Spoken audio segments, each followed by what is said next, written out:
In this video, we are going to record exercise number 6 given on slide number 37 of the presentation sampling distribution of mean. This problem is something different with the problem number 5. In problem number 5, the same problem was given with the small population and the sampling was done by with replacement. Here we are giving a large population of size 9, which is comparatively to the large, but it is not large according to the definition of the large population in statistics. It is relatively large from problem number 5. It has 9 element in population, and the size of sample 2 are to be drawn by without replacement. And then we have to do the same work as we did in problem number 5. We have to construct the sampling distribution of mean after selecting all samples, and then we have to verify the two theorems. One of them is mean of the sampling distribution of mean is equal to the population mean, and the variance of the sampling distribution of mean will be equal to the variance of population divided by n multiplied by FPC, because it is done by without replacement. Therefore, FEC is involved in this part. To complete this problem, I take the Excel sheet, and all entries will be recorded in the Excel sheet. I put it, Excel sheet here with the relevant columns. The total sample total population size is 9, and the total sample size is 2. Total number of samples n is equal to total number of samples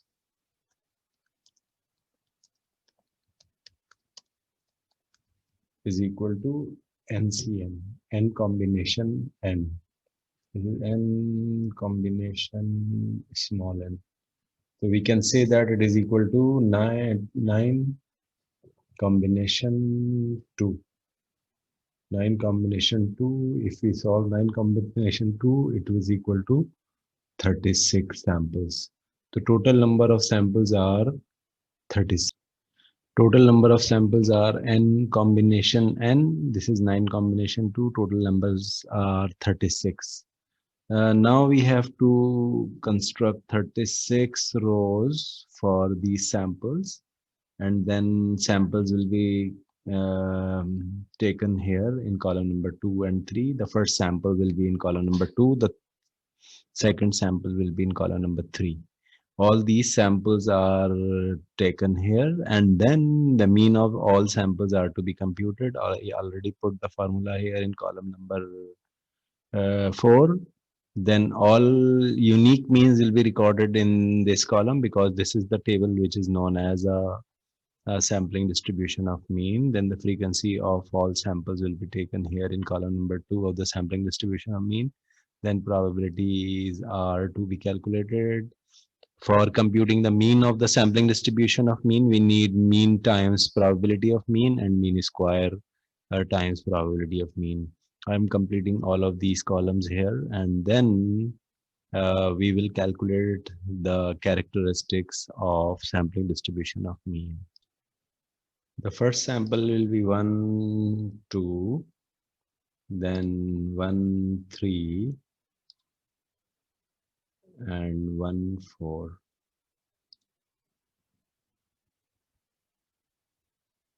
In the same way, the remaining. After completing all samples starting by 1, we will start by 2, 3, not 2, 1. Because we are doing by without replacement, 2, 1 will not be taken again. It will be 2, 3. 2, 2 will not be taken because we are doing by without replacement. Then 2, 3, 2, 4, and so on.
These are the 36 samples. Now we have to write down the unique means here in ascending order. Then frequencies are to be calculated. Now we have to count the frequency, how many times 1.5 occur in this column of mean. So instead of counting, I can see that we have 1.5 one times here. Instead of counting manually these numbers into this column, I am using a function of Excel. That function is known as count if function. Count if function will help us to count a specific number in a certain range. How many times that specific number will occur in a certain range, that can be done by using countif function. You can see the countif function here. The countif in the countif function, you have to write down. I'm just substituting the help here. Countif, and you can see the syntax of the function. Range you have to first specify, then you have to specify what to be searched. So the range is this. Here we have to search. This is the range. This is the range. And after comma, we have to what number to be searched. I want to search 1.5. It is in G3. So the second column, the second parameter of this function is G3. Just click enter. You can see it is 1. Now, if I copy this formula here, you can see that the 2 is again 1 here.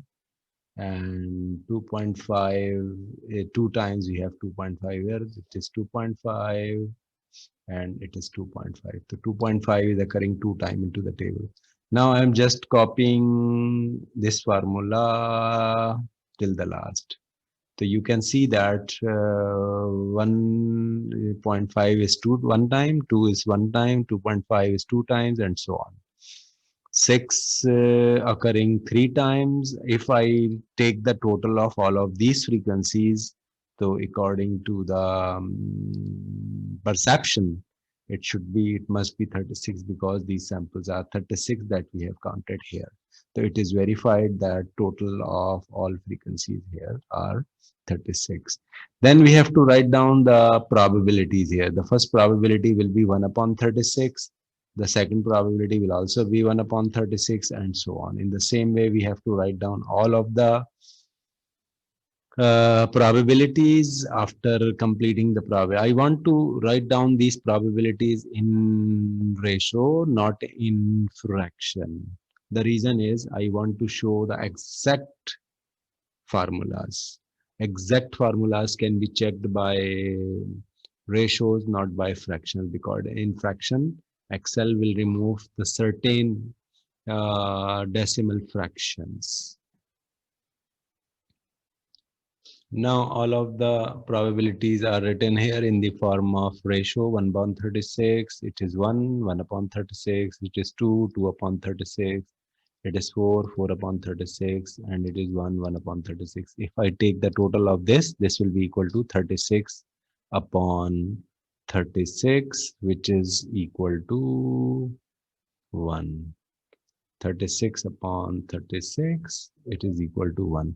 I am writing all of these things into ratio, not in fractions. The reason is the exact verification of the theorem cannot be seen by fractions. Now I am computing the mean times px. Mean is this, px is this. Again, I will use the mean. Instead of mean 1.5, I will use it will be equal to 3 upon 2. It is not 1.5, it is basically 3 upon 5. So 3 upon 5 multiplied by 1 upon 36, it should be here. With the common denominator, I will write down all the entries here in this column. With the common denominator, I will write down the all entries here in this column. I wrote all the mean in ratio. 1.5 is 3 by 2, 2 is 4 by 2, 2.5 is 5 by 2, and so on. 8.5 is 17.2. So instead of multiplying this column with this column, I am multiplying this column with this column, and the result will be here with the common denominator.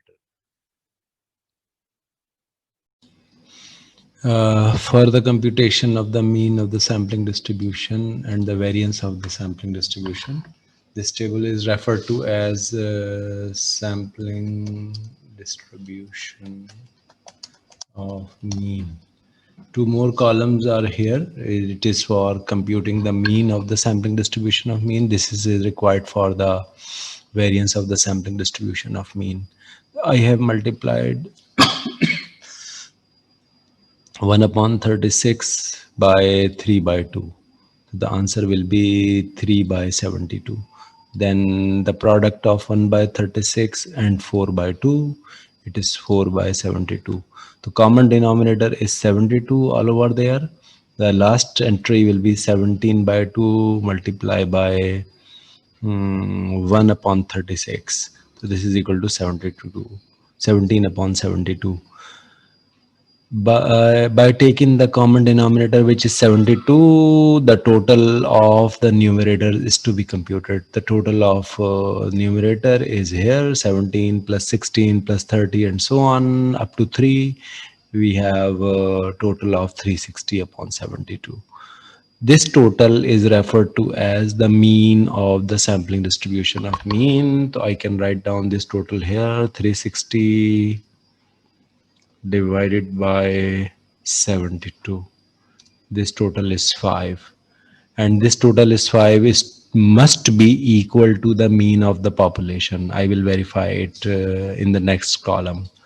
Then I am computing the variance of the sampling distribution of mean. It is not too difficult to compute the variance of the sampling distribution of mean. We have to subtract this number and the square of mean. This number, which is the total of mean square times probability of mean. The total is 4 upon 40, 20 upon 144. So I'm computing it here. It is equal to 1420 divided by 144 minus mean square. The mean is 5. This is the mean. The mean square is the 5 square. 5 square is 25. I'm just computing this as a, oh, this is negative. I will recheck it. The error is I wrote 1420 instead of 4020. So it is not 1420, it is 4020 divided by 144 minus the 5 square. 2.19. It is the left hand side of the theorem. What the theorem is, the theorem was sigma square variance of the sampling distribution of mean is equal to the variance of population divided by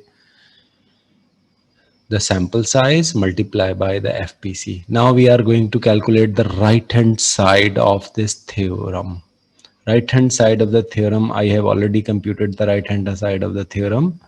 This is the mean of the population. How can I compute the mean of the population? I use this formula, that average, which is the mean of population. My population is comprised upon these 9 numbers. The variance is mean of the 9 numbers is here, which is 5. Now you can see that the mean of the population is 5 and the mean of the sampling distribution of mean is 5. So the first theorem is verified.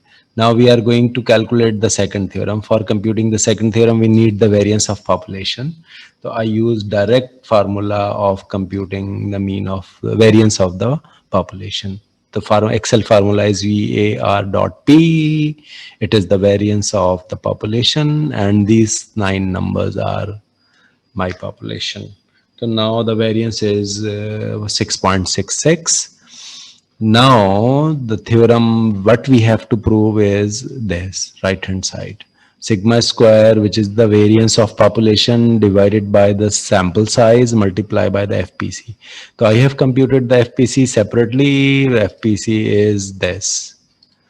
9 minus 2, 9 is the population size, 2 is the sample size. Population size minus sample size divided by population size minus 1. This is the FPC. And then I have computed the another value, which is um, sigma square upon n. Sigma square is this 6.66 or n is 2, so sigma square upon n is 3.33. It is just 6.66 divided by 2. Now we have to multiply this factor and this factor, because formula of the right hand side is what? Sigma square upon n multiplied by n minus n upon n minus 1. If I multiply this number with this number, I have this one. You can see this is the product of this and this. Why this is the product of these two? Because in the formula we have. So I have just calculated the two things separately and then multiply. Now I want to check whether the right hand side and the left hand side of the theorem are equal or not. So you can see it is 2.19666. It is 2.19666.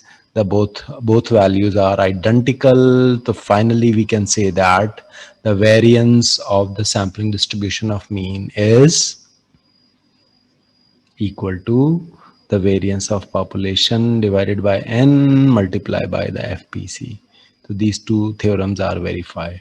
According to the third characteristics of the sampling distribution of mean, we can say that if according to the central limit theorem, whether the population is normal or not normal, the sampling distribution of mean will be approximately normal for a large sample size. I can see it here. These are the frequencies. If I am making the graph of these frequencies, so we can see that the histogram of height 1, height 1, height 2, height 2, height 3, height 3, height 4, 4, 4, and it is symmetrical. How it is symmetrical? We have these three bars, and then we have, if I am drawing this curve here, so we can see that height 1, sorry, we have height 1, bar of height 1, and then we again have a bar of height 1. The two bars are of height 1. This is first bar and this is second bar. Then we have two bars of height 2. So suppose this is height 2 and we have two bars of height 2. Then we have two bars of height 3. If it is 3, then we have two bars of height 3.